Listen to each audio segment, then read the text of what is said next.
নদী খাল বিলার গজারির বন টাঙ্গাইলের সারি তার গর্বেরই দন। ঐতিহ্যবাহী টাঙ্গাইল কালিহাতী ৪ আসন নির্বাচনের যে ধারাবাহিকতা আমরা সাধারণ মানুষ হয়েও কিছুটা উপলব্ধি করতে পারতাছি। এখন আমরা সাধারণ মানুষ ১২ তারিখের পরে আমরা ঠিকই সবাই পাশাপাশি বসবাস করব। তাহলে এখন কেউ না কেউ কোনো না কোনো দল অবশ্যই ভালোবাসে, হয়তো কেউ নৌকা, কেউ নাঙ্গল, কেউ ধানের শীষ, কেউ দাড়িপাল্লা। এটা কিন্তু ভাই আমরা প্রত্যেকটা মানুষই কম আর বেশি, কেউ একটু গুরুত্ব সহকারে, কেউ নীরবভাবে। তাহলে দেশের উপস্থিত পরিস্থিতিটা আপনাকে বুঝতে হবে, বিবেচনা করতে হবে, তবে সে সঠিক রেজাল্টটা বুঝতে পারবেন। ১৯-২০ তো হবেই বিশ্লেষণ করলে, তো কম বেশি এদিক সেদিক হবে, কিন্তু তারপরেও আপনি বিচার বিশ্লেষণ করে দেখবেন, কিন্তু মন খারাপ করবেন না। মন না খারাপ করে উপস্থিত আসলেই সঠিক শিক্ষিত জ্ঞানের মতো ভাইবা চিন্তা করে দেখলে ভোটটা কারে দেওয়া দরকার, কারে দিলে আমগো সাধারণ মানুষের শান্তি হবে। একটা গ্রামের লোক বসবাস করে ১,০০০, ২,০০০, ১৫০০, রাজনীতি কি সবাই করে?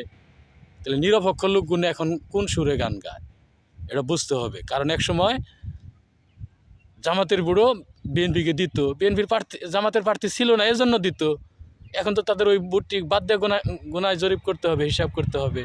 কারণ আমাদের কালিহাতীতে ওই লতিফ সিদ্দিক সাহেবও প্রার্থী আছে, ওনার ভোটটাও তো বাদ দিয়ে গুণন রাখবো। ওই ব্যাগ ভোট একখানে করে গুনলে পারা, তাইলে তো মুখে ডিগলার দেওয়াই যাবে।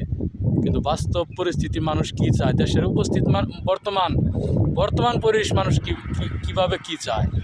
প্রবাসী অনেক ভালোবাসা, দেশের গরিব দুঃখী নিরহ মানুষের ভালোবাসা, মানুষ কোন অবস্থায় আছে, ইসলাম প্রিয় দেশ।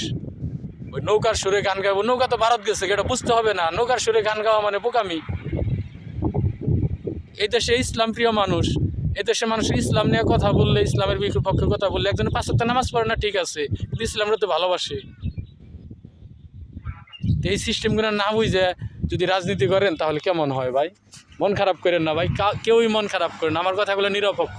আমি গান কবিতা লিখি, ঠিক আছে, কিন্তু আমি একদম সাধারণ মানুষ, আমি একজন কৃষকের সন্তান। তাহলে যেটা সঠিক কথা ওইটাই বলার চেষ্টা করব। ধন্যবাদ সবাইকে। আসসালামু আলাইকুম ওয়া রাহমাতুল্লাহি ওয়া বারাকাতুহু।